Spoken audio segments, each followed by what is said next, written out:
प्यारे बच्चों, आप सभी का पुनः स्वागत है। आज फिर से आपका ध्यान आकर्षित करना चाह रहा हूँ एक नए प्रयोग की ओर। और आप देख पा रहे हैं जैसे ऑब्जेक्ट हमारा है, उद्देश्य दिए गए लवण में अम्लीय तथा क्षारीय मूलकों के विश्लेषण करना या का विश्लेषण करना। दिए गए लवण में अम्लीय तथा क्षारीय मूलकों का विश्लेषण करना। एसिडिक और बेसिक रेडिकल आपने आइडेंटिफाई करने हैं इस प्रयोग में भी, जैसे पिछले बारी भी हम कर रहे थे। फिर प्यारे बच्चों, जब हम प्रयोग करेंगे सबसे पहली बात वही आएगी कि भौतिक परीक्षण। हम देखेंगे कि जो लवण आपको मिला है वो कैसा है, दिखने में कैसा है। सबसे पहले देखिए, दिए गए लवण का रंग नोट किया, गहरा नीला था। नीला था तो दिमाग में एक बात आ गई कि नीला रंग किन चीजों का होता है। एक बात आई कि Cu+2 हो सकता है ना। Cu+2 अगर हो सकता है तो बहुत सारे बच्चों को एक बात समझ में आ रही है कि CuSO4 हो सकता है ये लवण हो, ठीक है ना। तो खैर आगे बढ़ेंगे, यहीं से आपका दिमाग काम करने लग जाएगा। दूसरी बात, दिए गए लवण का गंध नोट किया। गंध नोट की कि कैसे, स्मेल। तो कोई विशिष्ट गंध नहीं, कोई भी विशेष गंध नहीं है, एक सिंपल यानी कुछ गंध है ही नहीं। तो अगर ऐसा नहीं है तो आप देखेंगे कि NH4+ नहीं है, CH3CO- भी अनुपस्थित होगा, ऐसा आपने अनुमान लगाया, ठीक है ना। आगे बढ़े, शुष्क परीक्षण, यानी जब हम गर्म करते हैं, एक शुष्क परीक्षण में लवण की अल्प मात्रा को गर्म किया। अब आपने देखा कि कोई गंध नहीं। अगर आपने ऐसा देखा तो मुक्त गैस, कोई गैस नहीं निकली। अवशिष्ट का रंग गर्म करने पर श्वेत हो जाता है। कोई गंध तो कोई नहीं निकली, स्मेल कुछ भी नहीं निकली, लेकिन गर्म करने पर सफेद हो गया। तो आपने लिखा NH3+ अनुपस्थित है अगर ऐसा है तो। और जल योजित CuSO4 सूचित हो रहा है, गर्म करने पर श्वेत हो जा रहा है, ठीक है ना।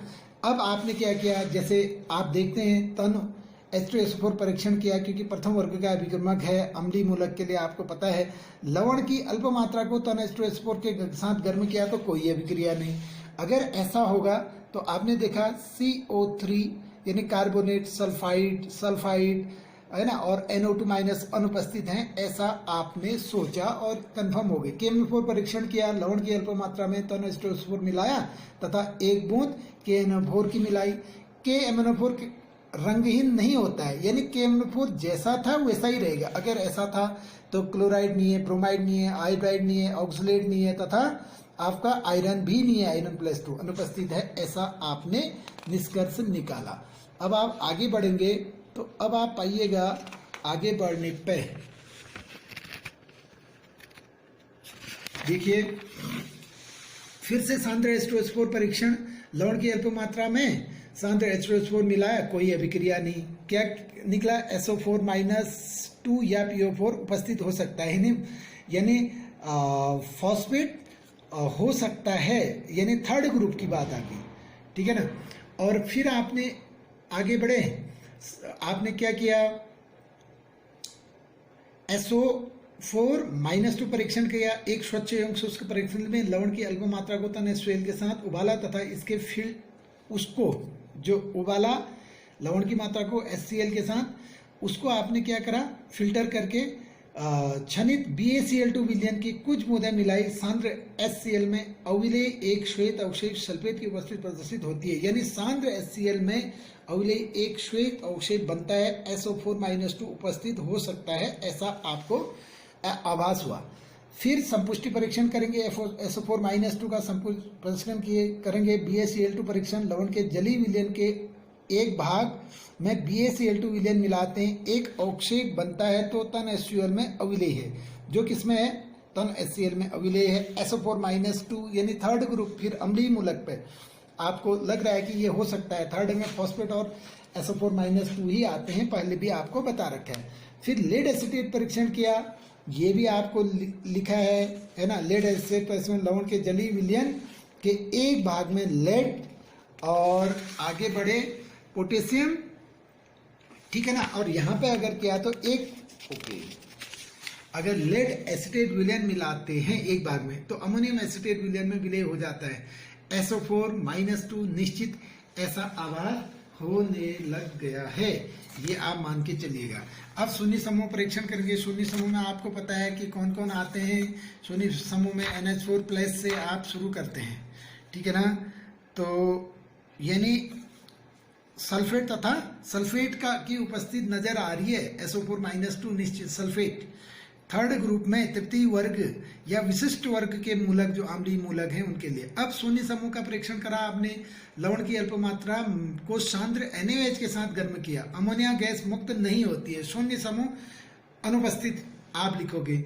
फिर प्रथम समूह, ये बेसिक के लिए आ गए। अब हम बेसिक में तो मूल विलयन में तन HCl मिलाए तो सफेद अवशेष नहीं बनता, तो Pb+2 Ag+2 अनुपस्थित, ये हो गया। द्वितीय समूह परीक्षण में लिखना है आपने कॉपी पे, मूल विलयन में तन HCl मिलाया, गर्म किया तथा इसमें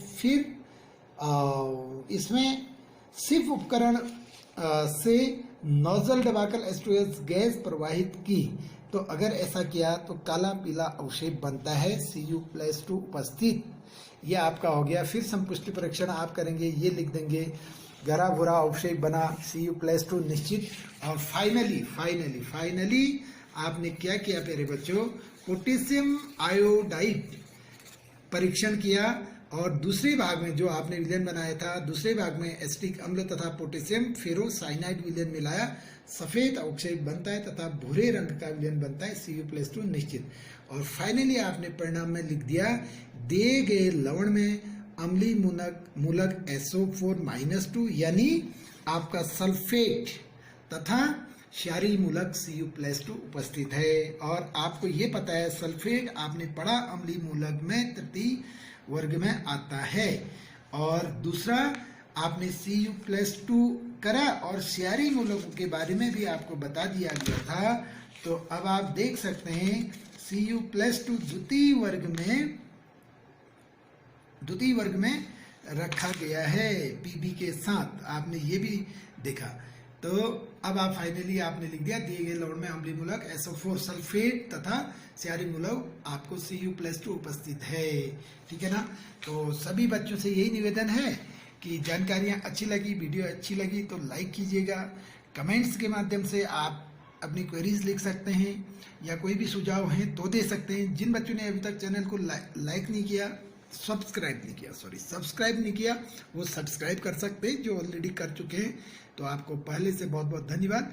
तो ज़्यादा से ज़्यादा लोगों तक जानकारियाँ पहुँचें, तो इसके लिए आपसे यही निवेदन है, चैनल को आप शेयर कर दें, वीडियो को लाइक कर दें, कमेंट्स लिख सकते हैं। जो बच्चे अभी तक सब्सक्राइब नहीं करें, सब्सक्राइब कर सकते हैं।